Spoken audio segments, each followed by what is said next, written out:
A parachute is ascending vertically with a speed of 5 meters per second. When the parachute is 100 meters above the ground, an object is dropped from it. Find the initial speed of the object and the time taken for the object to hit the ground.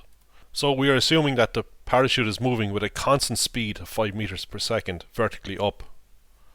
So in particular, the object which is at rest inside the basket here is moving with the same speed of 5 meters per second vertically up. So the object is held outside of the basket at a distance of 100 meters above the ground and then released. We will take the downwards direction as positive, so any vectors pointing downwards are positive. Okay. What's the initial speed? Well, just before it's dropped, its speed is the same as the parachute, provided the thing is not thrown or anything. It's just dropped, released from rest. Well, it's at rest relative to the basket. It's not at rest relative to the ground. Its speed relative to the ground just before it's released is 5 meters per second upwards. Well, its speed is 5 meters per second. Its velocity would be 5 meters per second upwards. Okay. So u is the initial velocity. It's going to be minus 5 meters per second,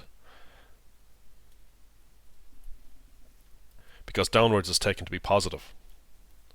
So it's important to realize that u is not 0 in this case. The speed of the object, or the velocity of the object relative to the basket, is 0, because the object is just being held out here. It's not being moved around relative to the basket. But relative to the ground, its velocity is minus 5 meters per second. Now, the distance that the object travels is 100 meters, and that's in the positive direction. So we can think of s as a vector. Okay, so actually here's vector s. The acceleration is in the positive direction also, so that's plus 9.81. So we need to find the time taken, t.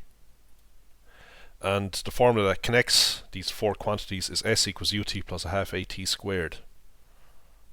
If we solve this quadratic equation, we get a time of 5.06 seconds.